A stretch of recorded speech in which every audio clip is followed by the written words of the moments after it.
Washington State, you guys got me feeling nice.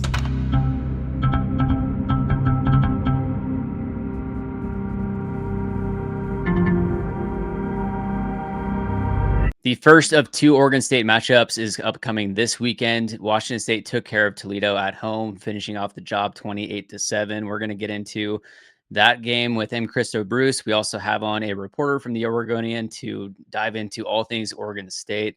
But before we get into it, I got to highlight first Luke Falk. The Mind Strength Playbook is now officially live. You can go on Amazon or wherever you get your books and order this. I'm looking forward to reading it in full. This past weekend in Toledo was the 2015 team. They came back, including Abe Lucas, Seahawks. Yeah, Sun Bowl recognition. Seahawks were on their bye. Abe Lucas is back. What were your takeaways from that game, from that, what you saw?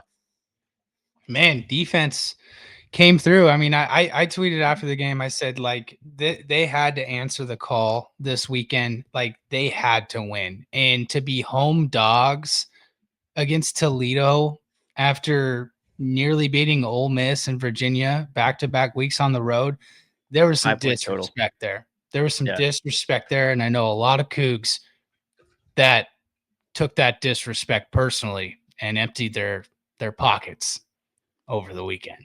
Okay. I'm not naming any names, but yeah. 2 podcast hosts. Yeah. No, it's like that, when Brady and Gronk win the Super Bowl and they're walking at the end, they're just looking at each other. Yeah. I thought the defense was fantastic this weekend. Zevi had an incredible second quarter, which pretty much kind of catapulted WSU into being in control the whole game. There were times in that third quarter, early in the fourth, where maybe if there's a few more first downs made by Toledo that they make this a game. Still super surprising that it took until the 8th game of the season to finally come away with an interception. And I know that was very surprising. McKenna. I mean, talk about being in the right place at the right time. Takes the ricochet right into his hands, and that's when I think everybody collectively took a giant deep breath in that football game. And also, at the start of the game, Chip Trainum, their star running back, ruled out. I mean, it was tough sledding for Toledo all game, and WSU's defense really, really came to play. I was really excited to see how the back end looked. Linebackers continuing to go side to side on the football field, cleaning everything up. Especially Isaac Terrell too. Wasn't announced that he wasn't playing until like 5 minutes into the game. Jamie Vinnick finally noticed, oh, hey, Isaac's not dressed out. So there were a lot of injuries to deal with this past weekend. How healthier they got. We know that Mike Sanjo, not expected to play from the press conference on Monday. Christian Hilborn, doubtful as well. Isaac Terrell is going to be able to play. Ram Stevenson, probably doubtful as well. So Caden Beatty's still out.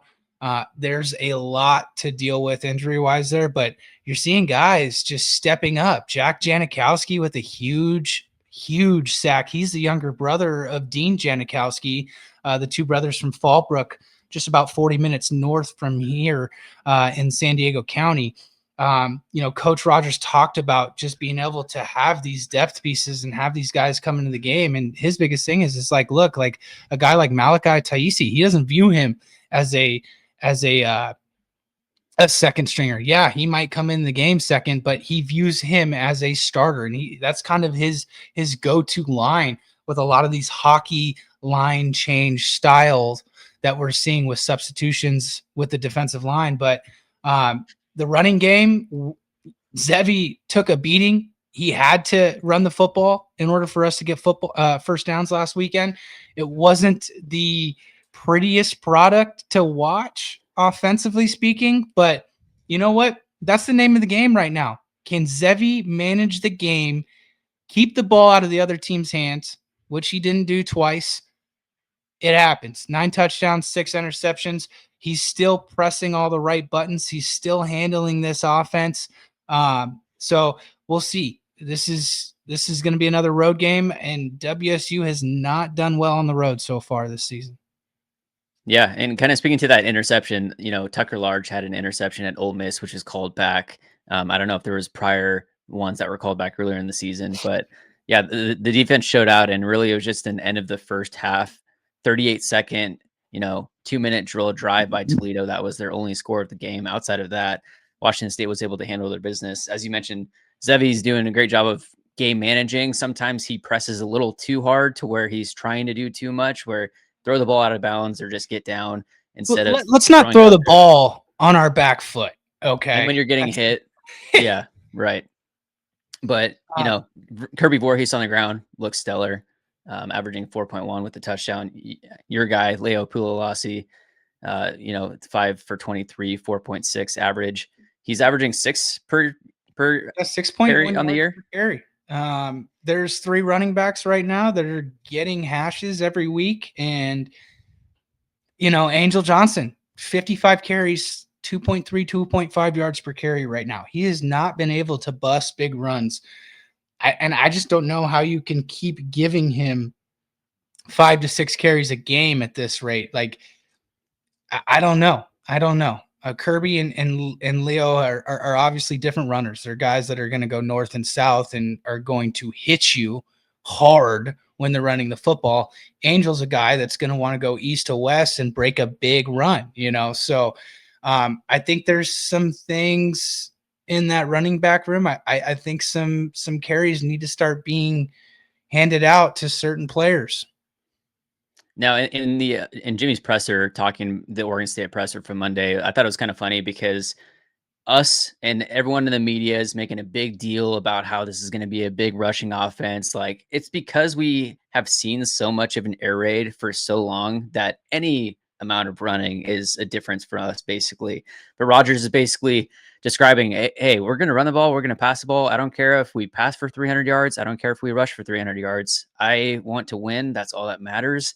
And, he was just kind of chuckling how the media makes such a big deal about how this is a big rushing offense, where in reality, you just have good running backs, but you're able to do stuff through the air too. I thought Austin Getz asked a great question in that press conference on Monday. He mentioned, like, hey, when you guys got into WSU, the whole game plan was, we're going to run the ball. We're going to run the ball more than what this university has done over the last 15 to 20 years. And obviously, like you just said, hey, he wants to win. I mean, we saw that with some of the Jackson Potter passing attempts early on in the season. But what Austin Getz asked was, hey, like, knowing that you're trying to run the ball and those early season issues and still continuing to run the football, even though the media and outside pressure might say, hey, this isn't working, but still to trust that their game plan is going to continue to work throughout the season. And he said, the way he replied to Austin was like, yeah, that's going to happen. Like, you're not going to be able to do things at certain points in the season, but we're not going to get away from our identity. And they have proven an identity on offense with rushing the ball over the last 4 weeks, and especially with Jalen Caldwell not playing, Johnny Lester having to move from left guard to right tackle. Coach Rodgers talked about that in his press conference, how hard that is, and how Johnny's been a capable guy, and very coachable into being able to be a swing man like that. Noah Dunham as well, playing both guard spots. So, they got to figure out right guard. I mean, really, it's one guy over the last couple of weeks has had some issues in terms of some penalties. AJ has had a tough 3-week stretch. I think in that game against Ole Miss, that final drive, I think 3 of those procedural penalties were on AJ. So can you get the whole group to collectively continue to do this? Brock Dew has had a fantastic season at center. He's been holding up as well. Physically, staying healthy is going to be the biggest key for this group going forward. And, Jalen Caldwell in crutches, I don't know what his time frame is going to look like, but Christian Hillborn, from what we've heard from a source, He said he was trying to get back from Oregon State. Not going to happen this week. So Might be the second Oregon State. Might be that second Oregon State game. And I think that's the final game of the season, right? Yeah, it is. And one last thing, the way Rogers said that, he kind of said there's a few injuries, and I don't know if he's talking about a Christian Hillborn or a Ram Stevenson or another senior, but he's like, we've got to get to a bowl to give these seniors that might be hurt or not playing right now another opportunity to play a football game. So we don't know who those guys are. Hopefully we'll see Hillborn back at some point before this regular season ends. And speaking to getting to a bowl, this is now a much different look of a season that Washington State could be having the rest of the season. You know, coming off of this 28-7 win versus Toledo, they're at 1-7 Oregon State, then versus Louisiana Tech, at James Madison, and then a home matchup to finish off the year versus Oregon State. Washington State is now 4-4. They need 2 wins for a bowl game. They realistically could win the next 4 games, finish with an 8-4 record, and have a ton of momentum heading into the offseason. We're seeing the recruiting headlines come from various JUCO guys, high school guys. This offseason could be a lot of fun. Yeah, and, just kind of talking about the bowl eligibility and that aspect, we're starting to see bowl projections come out, and Washington State is in pretty much every single one of them. So that tells you they're likely making a bowl as long as Jake Dickert doesn't show up in November. They might have a chance, right? That was a dig at Jake, but that one of the bowl projections, LA Bowl against Boise State. Kyle Bonagora, former WSU and Murrow College graduate. And working off of what you kind of said, the joke that you had, I'm going to play this clip from Luke Falk, our interview after the Apple Cup, where we're talking about his book, but then also he mentioned how he's been distant from the university for a couple of years because of the people that were here he wasn't a fan of, but he's much more excited about the state of the university, the coaching staff, with where they're heading, that he's now showing up to things much more, and he's going to be much more present moving forward. I have a pretty good pulse on what happens at Washington State. I am way more involved this year, you'll notice, because I'm excited about who's there. Whereas the years prior, I haven't been. Right? I came around here and there every now and then because I wanted to go back. I wasn't doing what I could to help lift the university to a certain degree because it didn't feel like the place that I went to. It didn't feel like the Washington State that I knew. This does. Although we have harder circumstances, I think we're going to get through it. And you know what? It's one of those deals. It's like I talked about at the beginning. You're the walk-on. What perception do we have? Are we going to create a disempowering story for ourselves and lead to a disempowering response? I don't think so. I think we've got people in there who are doing the best that they can, creating an empowering story or frame, and it's going to lead to, I think, good results for us. So anyways, I'm excited about what we've got. I'm going to do what I can to be able to help out. I'm excited to go to Washington State and have the book launch there. I think Coug fans are going to enjoy the book that's coming out. If you want to know behind the scenes of kind of that Leach era, you're going to get some stories that you haven't heard before. You're going to get some insights that can help you in your day-to-day life. And if you've got any athlete in your household, I just think there's not a book out there who's somebody who has real life experience, not somebody who read it, not somebody who went to psych class and said, "Oh, it's a pretty good theory right there." No, I've gotten hit in the mouth. I got hit so hard that my helmet was stuck in the ground at one point. I couldn't get it up. What do you do then? Right? Is the theory going to work? No, you got to go to real life application that can help you get through that. I think that's big. Yeah, it's also big. We need to have Luke Falk around our university 24/7.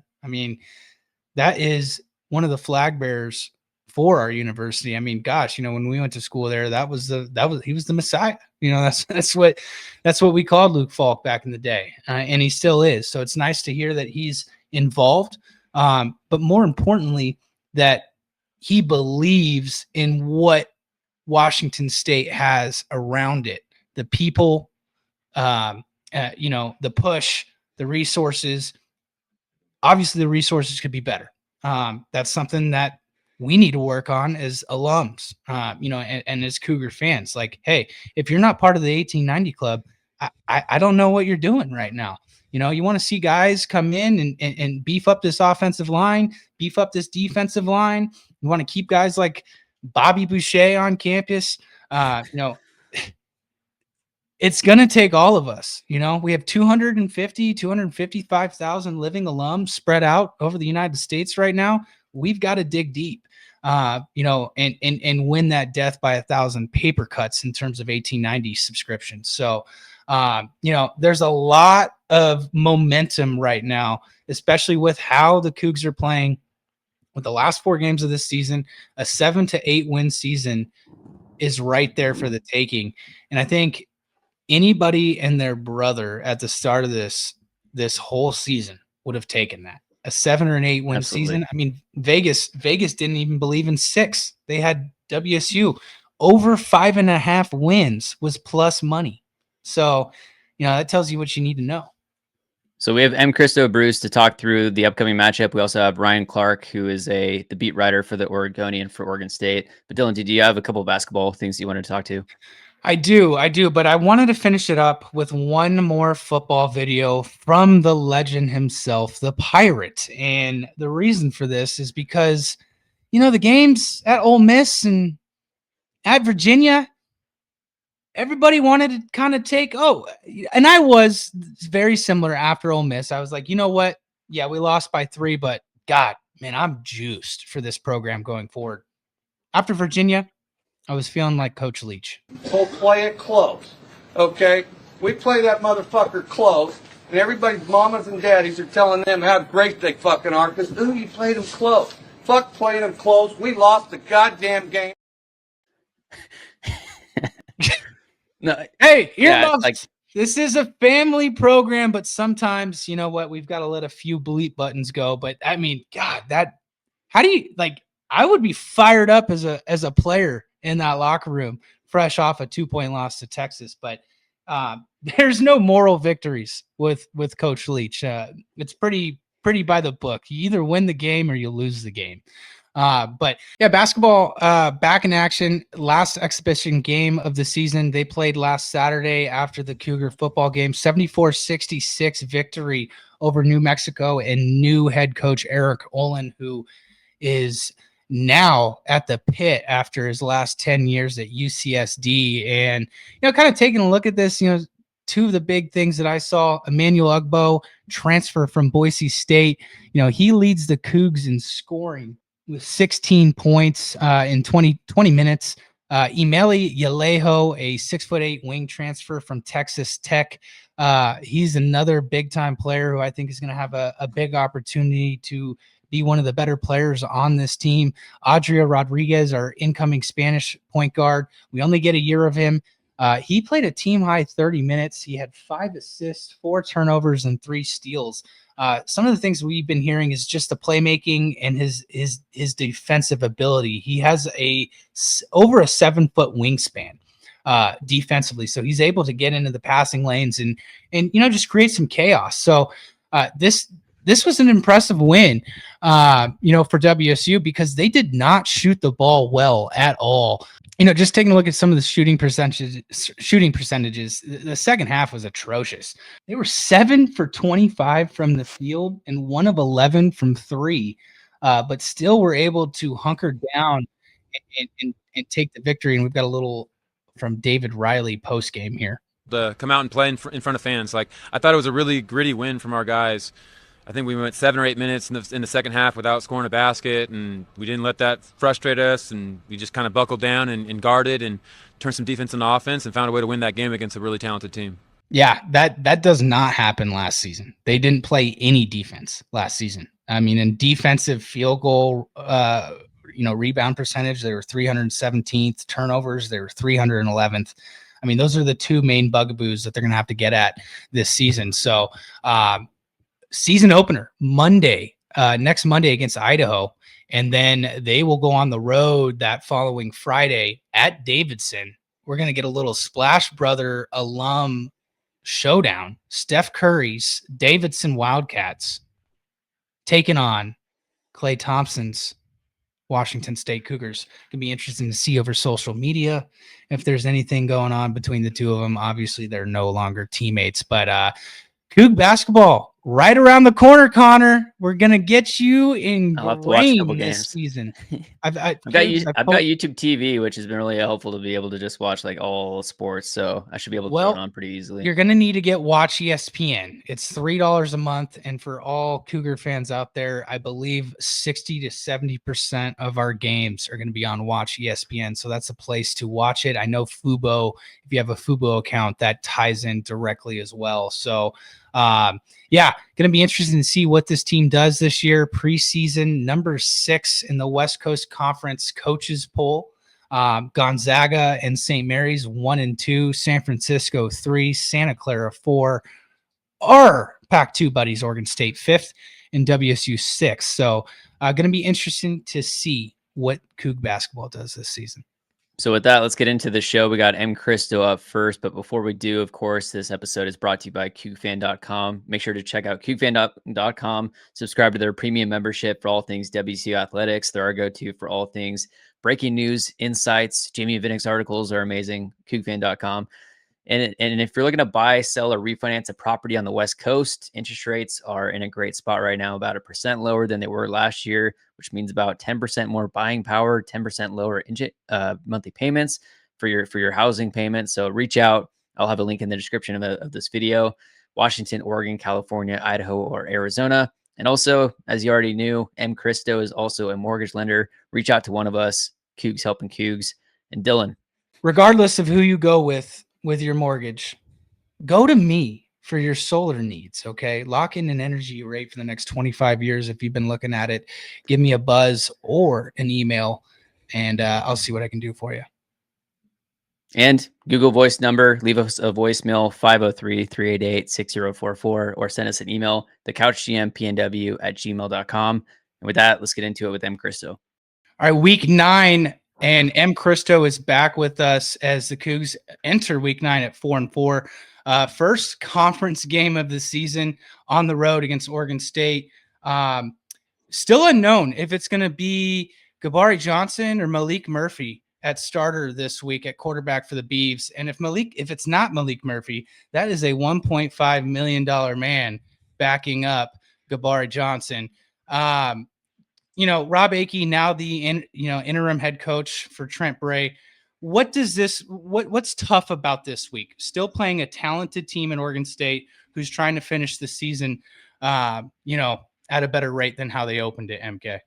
Yeah, they went up and put up some crazy numbers against Lafayette, right? So it's like, they've had some ups and downs, and finally they get Coach Akey in there who, those who don't know, Coach Akey is probably one of the most favorite assistant coaches ever to roam Washington State or the streets of Pullman. But this guy, I'll put it this way. Most players, you think about a young 17, 18-year-old kid that gets on campus, when you leave your family, these coaches are like your father figures. They're your mentors. They're the people that are leading you. And one story about me was I was a quarterback in high school. I don't even know if you knew that, but I was a quarterback and linebacker in high school.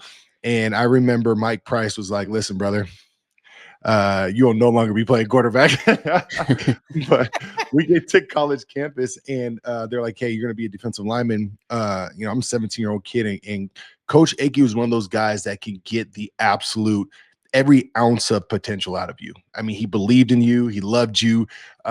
He knew exactly what buttons to press to make sure that you were the best athlete that you can be, student athlete you can be. So we called him Pops, so all of us D linemen, like that was like our father figure. So we were so gassed up. This guy never, ever, ever wore pants, ever. It would be snowing outside and his legs would be just red and look like they're frostbitten. He would be out there screaming, yelling, running, just a fat dip just hanging out of his mouth, But he just had this just love for the game that you just could not deny. So seeing him land in Oregon State has been pretty cool. I think talent-wise, I think Washington State's going to go in there and handle business. We'll talk more about that. But as far as Coach Akey goes, that's my dog. Yeah, what's he like, in terms of as a coach with this team, 0-7, yeah, and gets them in? Like, how tough of a job is that for Rob? Man, it's probably one of the hardest things in the world because you got to think about a team dynamic. So, you lose a coach, or, you have turmoil or whatever it is, right? Especially in this NIL stage, right? There's no loyalty, right? So you got a new guy coming in, and he's a little unorthodox. I mean, he's got a handlebar mustache. He's screaming, like I said, chew spit flying out of his mouth. You're like, man, this dude might be crazy. But you have all these other personalities on the team that everything's about buy-in. And we all know this. We're all athletes on here. You have a team, you got one guy that's like, the coach sucks, or I'm getting screwed, or everything sucks, or there's negative people on the team. You got no shot. So Ake is really good about looking back and saying, okay, I'm going to grab this guy. I'm going to grab this guy. I'm going to grab this guy. I'm going to get them to buy in. And I know they're going to get the other guys to buy in, right? So I think his job was basically to do that and get a couple wins under your belt, and then like, oh, wow, we could probably do this, right? So I think that's the hardest part, is figuring out how to get that buy-in and then tripling down on it.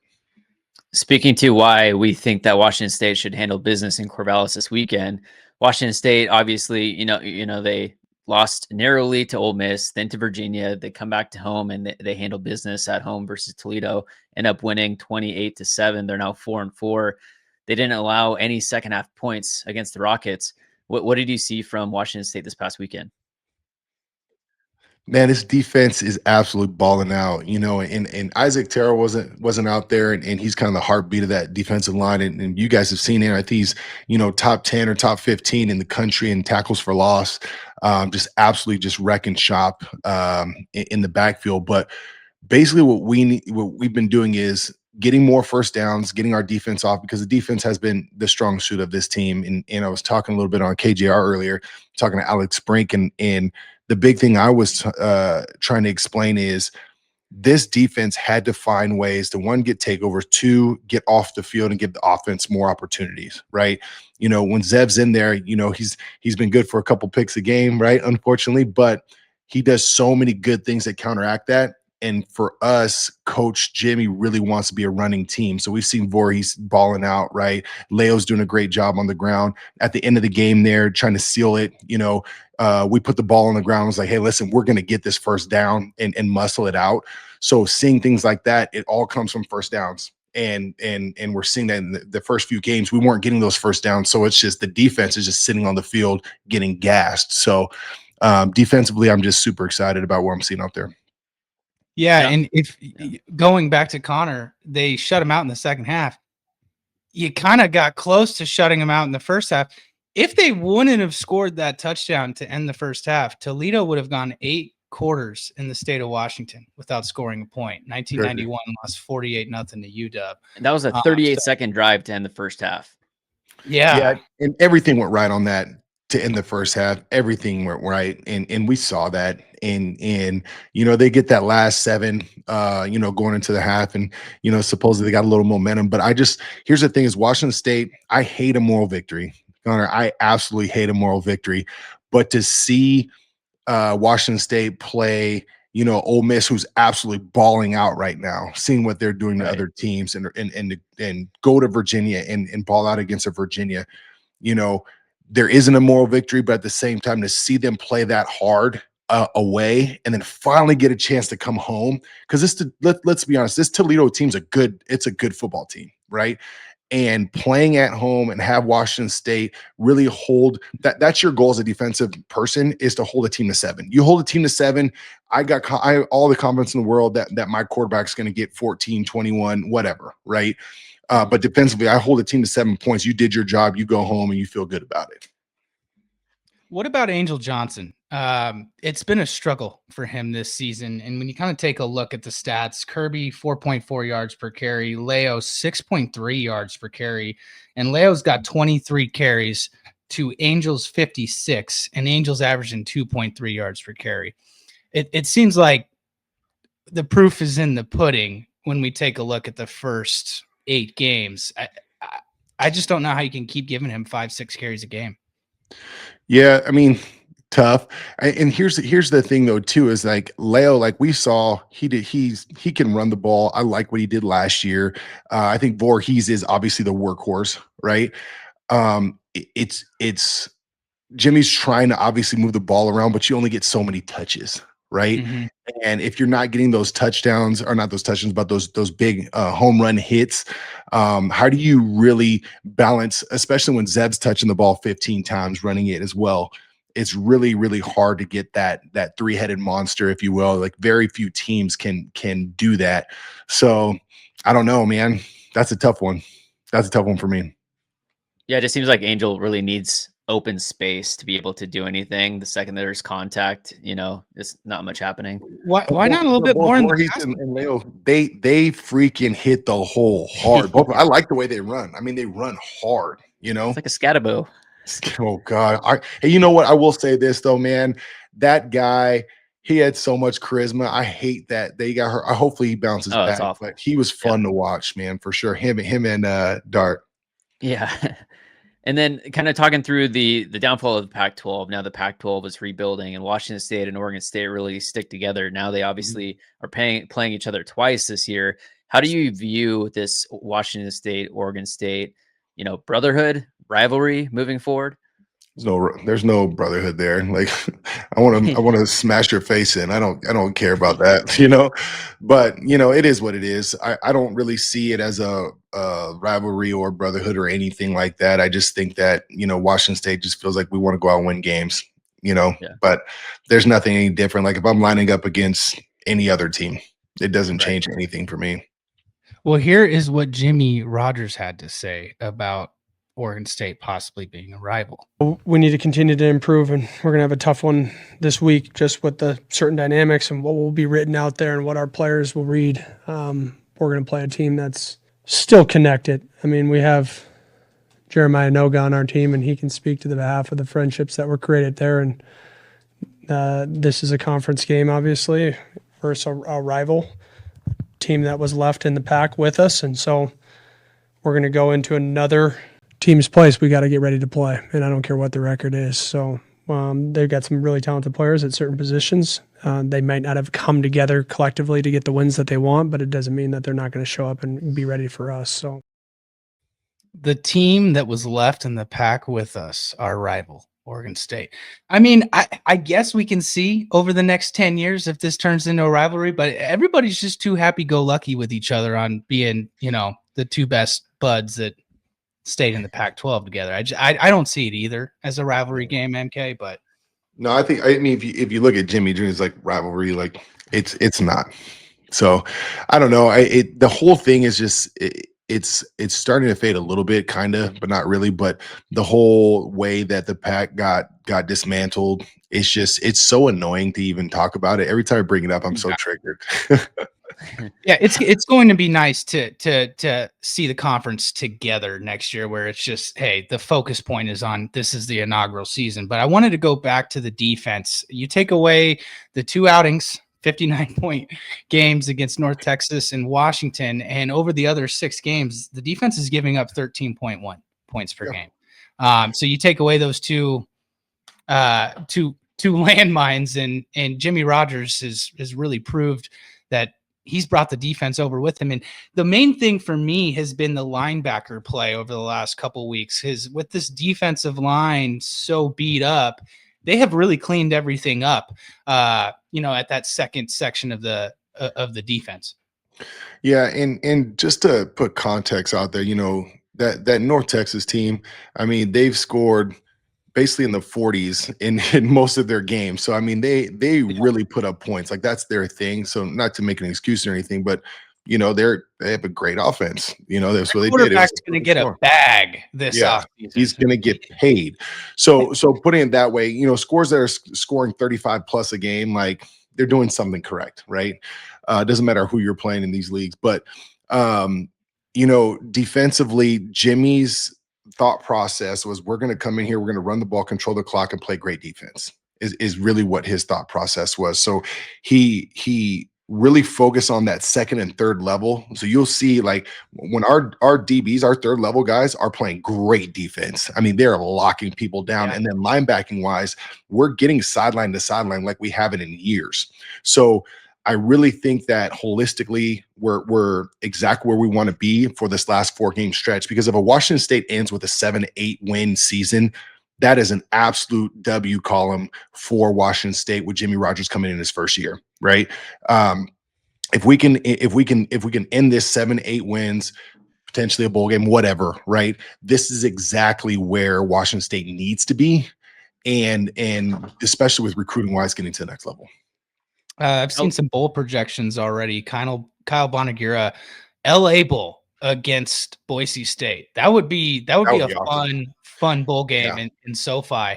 I've seen a couple other bowl projections, but Vegas at the beginning of the year, I mean, they had the over under at 5.5. Vegas did not think this was a 6-win team, and here they are, 4-4, 2 wins away, setting yourself up with 2 home games.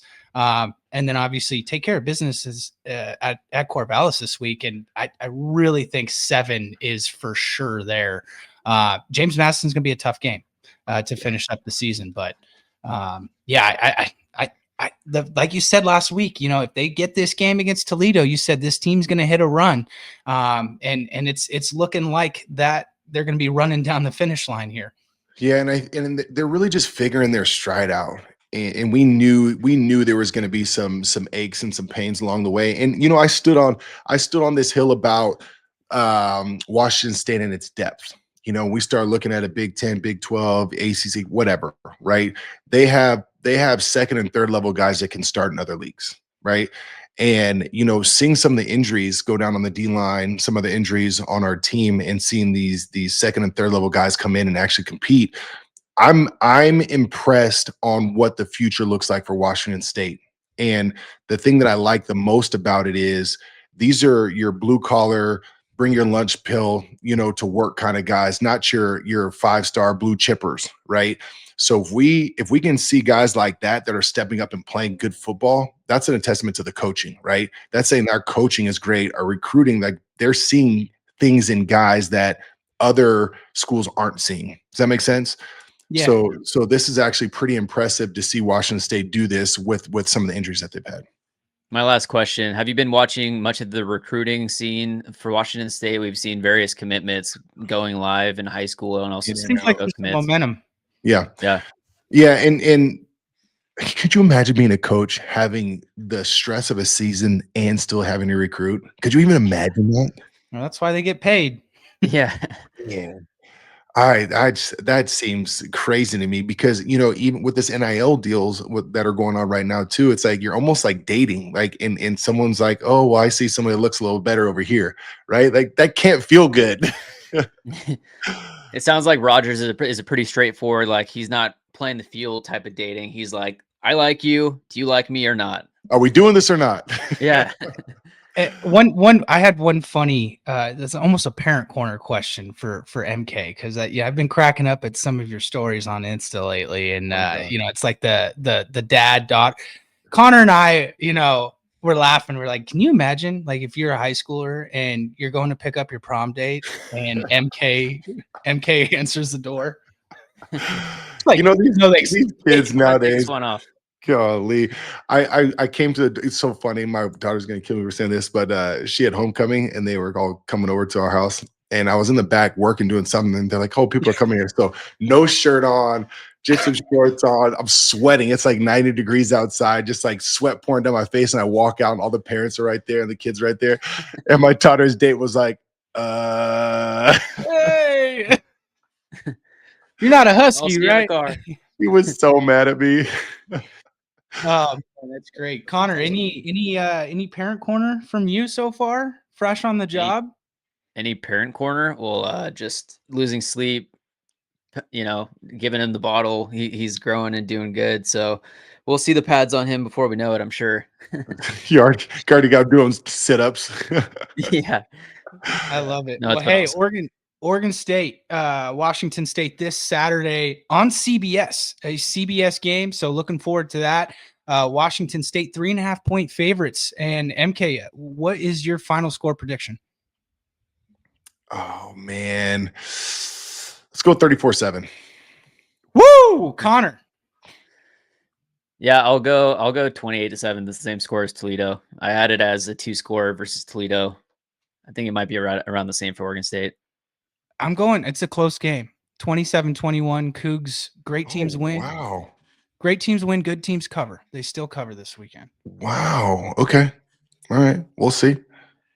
Appreciate it, MK. As always, we enjoy our weekly segment with Let's go. the man, the defensive end. I'm coming back with a mustache. The last one. We There we love go. it. Do it, Appreciate please. it, MK, and we will talk to you next week. Go Cougs. Go Go Cougs. All right, folks, we are joined by a special guest by way of Corvallis, Ryan Clarke, the beat writer for the Oregonian, a Cronkite ASU alum. Shout out the old Pac-12. Ryan, it's been a busy season for you in Corvallis at Oregon State. Obviously, Malik Murphy comes in, kind of the offseason, feeling like Oregon State might have a possible dark horse candidate at a college football playoff if things went right with the schedule and everything. That is nothing's gone right. Trent Bray fired after an 0-7 start. Issues with the NIL program leading to jettisons of a few members that have been within Oregon State athletics for years. Let's start with Trent Bray and the 0-7 start. How did we get to this point with Oregon State?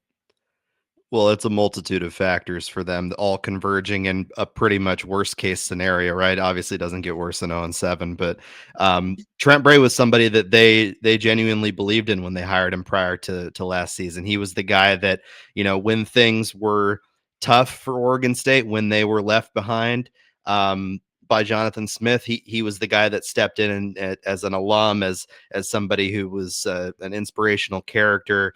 And when he got into the head coaching role, it just, as we found out, wasn't the fit for him. It wasn't something that he was comfortable in. He didn't like the CEO aspects of the job.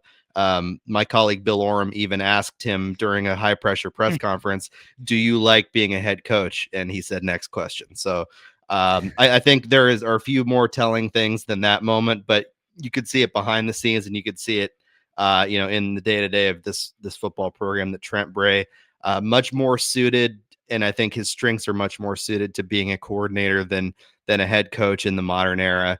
So Oregon State hit the reset button. It took an 0-7 start, and some fans would argue that it probably should have happened even earlier than it did, considering how things had gone. You got to remember that Trent Bray lost 6 of 7 to end last season. So, in his final 14 games as coach, he was 1-13, which is disastrous, even by the, standard of a struggling program that's adjusting to a new age in college football. But it's a program that is experiencing a lot of turmoil, obviously, as a result of this, but needed to hit the reset button to find the right guy to lead the program going forward, and has a lot to address in its own athletic department by way of different issues and scandals that, of course, we're going to get into. Before we get into the scandals, I'm curious your insight on the football roster of the team and what's gone wrong for them so far. This past offseason, obviously, Dylan and I covering the Pac-12 a lot, Washington State, Oregon State. We see that Oregon State's able to land Malik Murphy out of Duke with the NIL. This is a serious team coming into this year. So what's happened with Malik? What's happened with this roster? Yeah, like everything, it's been a confluence of things for Malik, and they really did believe in him. They didn't spend that money just because they had one person whisper in their ear that he was the hidden gem that was going to save Oregon State football. This was the guy that succeeded last season at Duke. He threw some interceptions and had some tendencies that might, cause you to think a little bit about bringing in a guy like that, but never anything that would have made you think that this type of season was in store for him. Part of it is the losing and the, mental struggle that I think Malik has had to go through this season, not living up to the expectations that he had for himself or his team. But frankly, I mean, it was a bad fit. It's a guy that, they brought in that they felt like gave their offense a new dimension, had a big arm, and was this dynamic guy that could even make a jump to the NFL after 1 year. Right now, that's, it's looking more like he's going to enter the transfer portal at the end of the season, and nothing's official yet, but than it would be for him to make the NFL jump. He's a guy that's big, strong, talented, in terms of arm talent, but his footwork has regressed every game, and his body language and his general way of carrying himself in each game has been pointed out by people, including Ryan Leaf on the CW, as something that he described as flippant. And the circumstance certainly contributes to that. But what's unfortunate about this situation is you have the confluence of pressure from the money that you've invested in a guy like that, with the overall performance of the team dragging his performance down, because they can't run the ball either. Look, like that's one of the biggest reasons why Malik has struggled in a lot of these games. And it hasn't been all bad for him, but the struggles have been primarily because he's had to chase the game, and they've had to, constantly rework their offense to fit the game state. And he's struggled for sure. You meant still no word on a starting quarterback this week. You had media availability with interim head coach Rob Akey yesterday, and he was still mum on either Gabari Johnson or Malik Murphy. What's your expectation for this weekend? Who starts at quarterback, and possibly do both still play? I would say both will still play, would be my guess. I would lean Jabari Johnson right now. Obviously, Rob Akey wouldn't commit to anybody.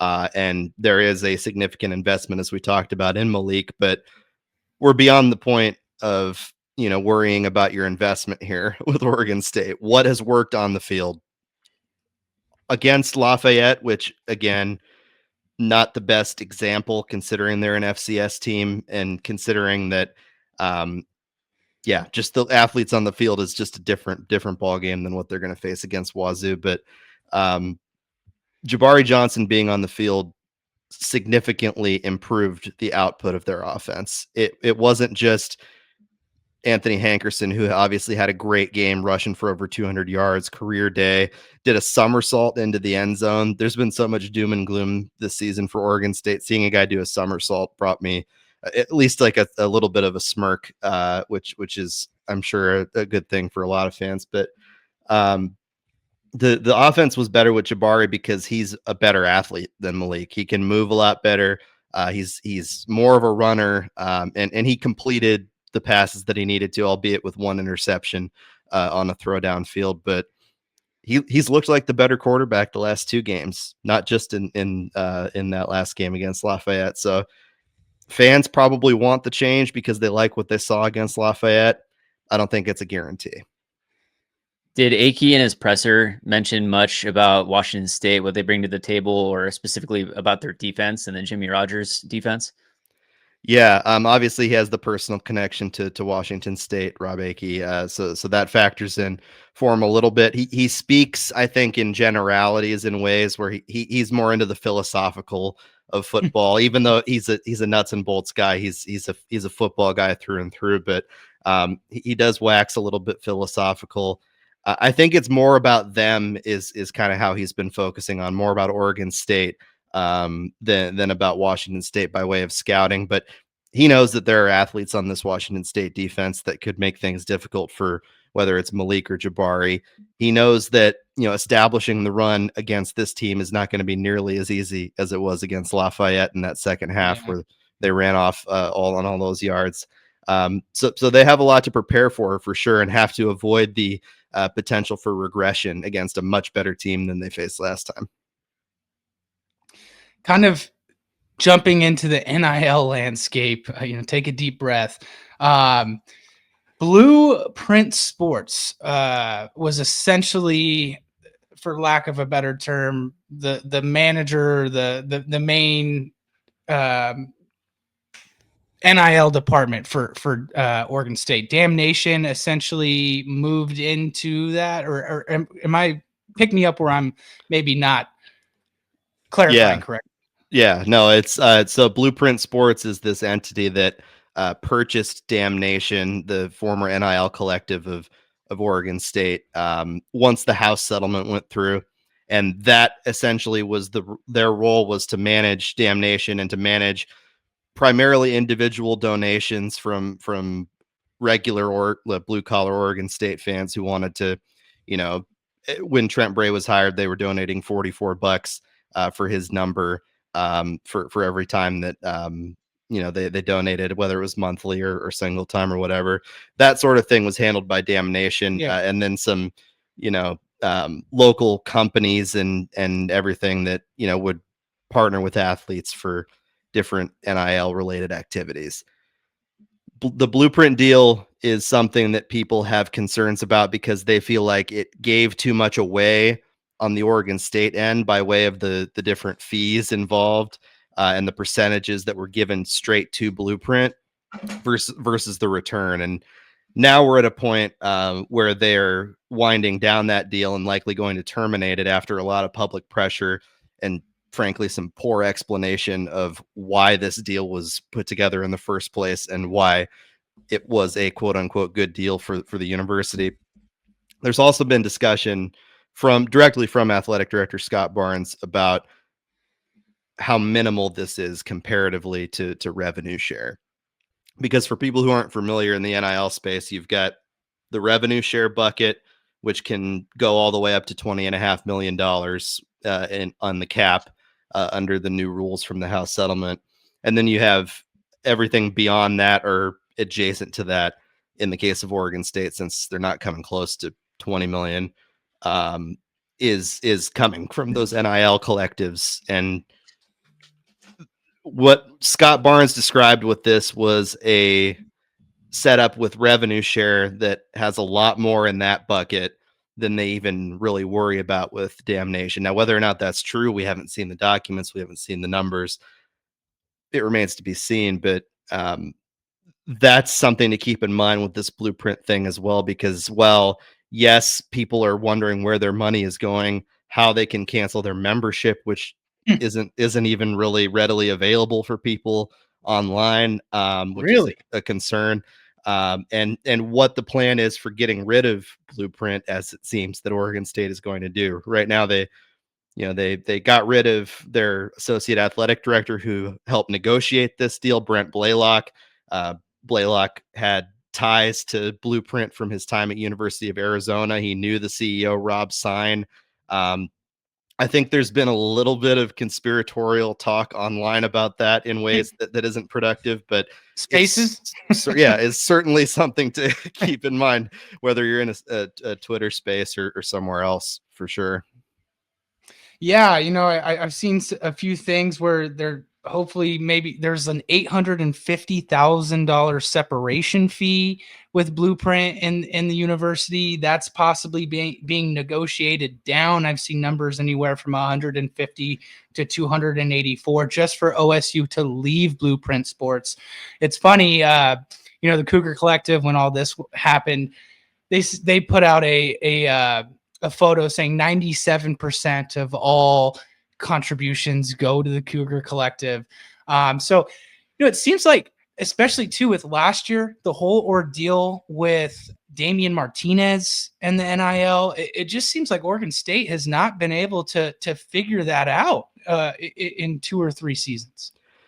There has been a lot of posturing by way of saying that, the numbers are improving, that they're raising a lot via revenue share, and that, donors are backing up the Brinks truck for players like a Malik Murphy. Now, obviously the Murphy thing didn't work out, but, he was serving as an example of, hey, look, we do have people behind the scenes that are investing on the NIL side. But then you have these stories that keep coming out. You mentioned Martinez, and you look at this Blueprint thing. These are institutional issues and what fans view as failures to not only raise the requisite money necessary to compete across all sports, not just in football, but especially in football, which is your primary revenue generator, but also spending it poorly and not finding the right deal for your NIL collective that isn't giving away hundreds of thousands of dollars to a company to do something that some folks believe you could just hire somebody internally to do. And their general manager, who was previously the founder of Damnation, Kyle Bjornstad, resigned in the wake of all of this Blueprint Sports stuff. And now Scott Barnes is talking about they don't need a GM, that this is a job that can be split among multiple people in the athletic department. And people have questions about that for sure. What is the level of hotness under Scott Barnes' seat right now on a scale of 1 to 10? I don't know if I could put it on a scale because it is indeed up to J.F.E. Murphy, who's the president of Oregon State. And as we sit here, she hasn't really spoken publicly about the state of Oregon State athletics. I hope to speak to her more in the near future to find out more about, you know, what her feelings are on that. The outside pressure, though, whether you go on social media or you talk to people in the concourse or Research Stadium, it's sitting at like a 9 or a 10 right now. People are pretty fed up with leadership. And that says nothing of the fact that Scott Barnes still maintains strong relationships with a lot of the major donors to Oregon State athletics, the people behind the scenes who are funding the football NIL stuff. But at the end of the day, the everyday fan is pretty darn frustrated right now. And you see it not just with the empty seats at Reeser, but, you know, the general feeling of malaise around this athletic department is not ideal. That's a newly renovated Research Stadium in Corvallis. That's nice with everything that they've done the past few years. I want to go back to Oregon State, Washington State. You know, obviously the downfall of the Pac-12. Now they've built it back up. You know, I mentioned earlier with Mkristo that maybe it's a brotherhood, but maybe it's a rivalry. And I'm more so talking about the fan base with like how we're sticking together with each other. How does the Oregon State side view the Washington State? Is it a rivalry? You know, how do you guys view that? I think it is the sort of friendly rivalry that you're talking about for sure. Them getting to play this sort of 2-game series this year is, I think, a fun thing for people because they get a home game at each place. I'm not sure how many folks are going to make it up to Pullman in late November, but I'll be one of them. So we'll see how my rental car survives that journey. But in general, I think that people have good feelings about it. They don't feel that it's like a real strong rivalry. I just think Oregon State fans are feeling very like inward focused right now and feeling very like, you know, existential about the state of their own athletic department, where quite honestly, in most sports, they can't even focus on stuff like rivalries, which sucks because what are we here to talk about? We're here to talk about football. We're here to talk about, you know, rivalries and history and the future of the Pac-12. And all of these other things are swirling around the athletic department and football program in ways that make it basically impossible to not only talk about those things, but once they do show up, like a win 2 weeks ago for the Beavers, it's a little bit harder to enjoy them when the future is so in flux. Yeah. You know, speaking to that future, you know, I think a lot of Coug fans over the last 4 weeks are feeling much better about Jimmy Rogers and the direction of this program going into the new Pac-12. And on the other end of the spectrum, you guys don't have, Oregon State doesn't have a coach. And there's a lot of public pressure to oust Scott Barnes. And now he is handling quite possibly the most important coaching hire in Oregon State football history. I think we can say that with the Pac-12 starting up next season. We've heard some funny names. Ed Orgeron, apparently Dirt and Sprague, you know, said that somebody talked to Ed, and if the job is offered to him, he wants it. That would be something, right? Coach Ed coming to the Pac-12. Do I think it's realistic? No. But how do fans feel about Barnes handling this coaching hire? Obviously, there's others helping him out. Brandon Cooks is a name, you know, obviously the president. But what do you think Oregon State needs as a head coach? Do they need somebody that's going to be able to come in like a Nick Rolovich, know the area, install a run and shoot, and hit the ground running? Or do they need to bring in someone maybe with expertise that, you know, has ran a big time college football program and maybe a bounce back? I mean, what are you hearing in your circles? Is Coach Ed even a realistic option, and maybe Ryan some Kelly. other names? Yeah, there are a lot of names out there for sure, and quite a lot of coaches on the market. The Dirt and Sprague thing was interesting, you know, hearing from somebody who covers LSU. likely has those sorts of connections to Ed Orgeron, that in fact Ed is interested in that job. That is compelling, I think, for Oregon State, only because I think you have two paths if you're the Beavers, right? You either go the insane national media blitz gimmick path with a guy like Ed Orgeron, who almost certainly would elevate your program, make it this In recruiting.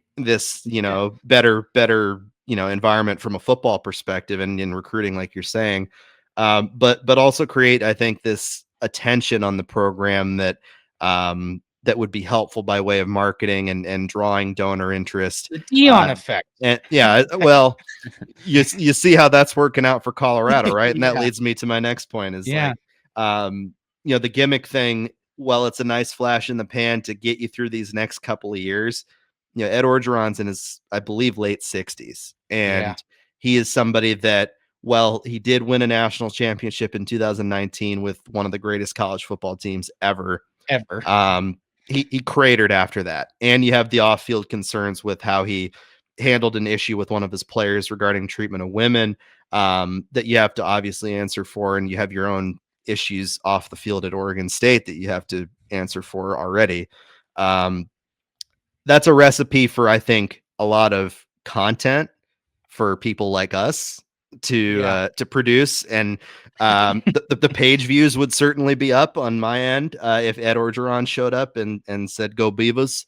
But right now, I think Oregon State is smarter to go a different path, and that being a younger ascendant head coach, somebody who has either come up through the FCS ranks or is a lead assistant somewhere that would be a better fit. You think about Brent Vigen as somebody that has been brought up as an option. Down at Sacramento State, you've got different guys that could fit into this bill. Right now, I would lean on that side for sure. If I was Oregon State, I'm not the one making these decisions. Scott Barnes is. There are people that certainly have questions about whether he should be that person, given how the last 6 months to a year have gone for Oregon State. But this is the reality that the Beavers find themselves in. And I don't anticipate that even if there is a change in the athletic director chair, that is going to happen before this coaching hire is made, because this is imminent. And like you said, it's crucially important. My final question: game time this weekend, this Saturday is 4:30. It's going to be a nice 60-degree fall day in Corvallis. For the Coug fans that are heading down, there's a lot of Coug fans in the Southwest Washington, Portland area. What are some of the go-to spots in Corvallis that you'd recommend people check out for a pregame? Yeah, I mean the tailgating scene, I would say around Reeser and everything is pretty fun.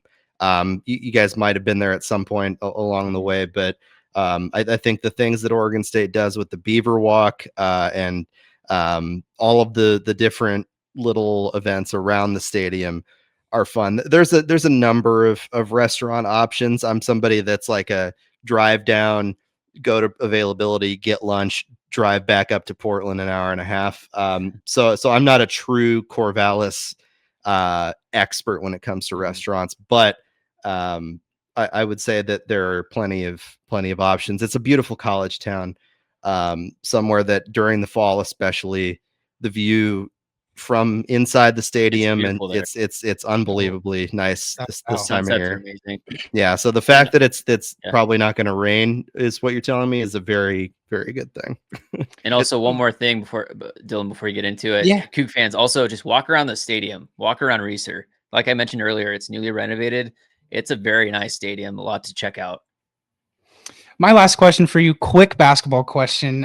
We had the West Coast Conference Media Day last week. Oregon State predicted to finish 5th, and Coach Tinkle, another mass exodus. Can you kind of give us a quick little clue into what he's bringing in this year, if there's any dynamic transfers, and what Coach Tinkle has cooking for Beaver basketball? Yeah, I think that there's so many new names. And it's a tough position for Wayne to be in, right? To have to make all of those pieces fit together. in terms of individuals, I think it's hard to say, Frank, at this point. Yeah. But the Beavers, the guys that they have brought in, different transfers from lower level schools, from different conferences. I think that they are going to be a competitive team. Is the long and short of it. I think that they have shooting. Wayne said that they might lead the country in 3-point attempts. I'm not 100% sure if he was joking or not which that would be a divergence for him. They have size, but their big guys are a little thin. We got to see practice the other day. And they don't have like the beef necessarily in the middle, but they have length, and they have versatility in shooting, guys that can be stretch 4s, stretch 5s.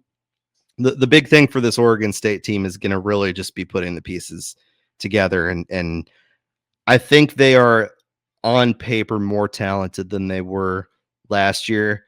And Wayne believes that, with the way things have settled in the NIL space, that there won't be nearly as much distraction as far as that goes, because down the stretch last season, frankly, that was the number one thing that was causing Oregon State problems. They were shedding guys left and right. And it happened in the postseason, but it was happening well before that, is my understanding. Yeah, that was going on with WSU as well. It's one of the things that needs to be figured out in terms of just when these guys can transfer. I think the transfer portal date dictates a lot of these things, especially too with what we saw in bowl season last year. Like, players they don't want to play, So it's interesting to see some bowls, are offering NIL compensation for playing in their bowl. I know the Barstool's bowl does that, but Ryan, a 10 out of 10 Coach O impersonation on top of some fantastic work with Oregon State this season. You've been a busy man dealing with a number of different stories, and you still have one that's leading the charge, the new head coach, who that might be. Ryan, for those that are wondering, Oregon State coach questions, where can we find your work?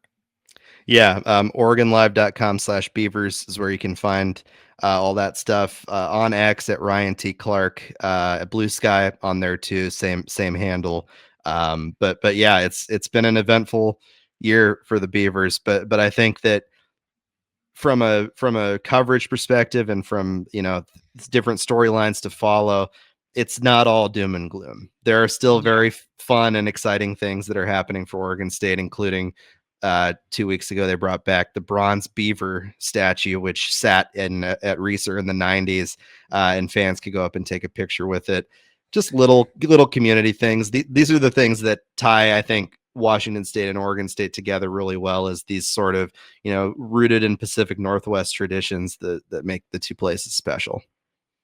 Well, the good thing about this year is we might not just get one interview with Ryan. There's 2 Oregon State games this season, so we might have to slide back in those DMs at a future date. But Ryan, thank you so much for jumping on with us today, and we appreciate the time.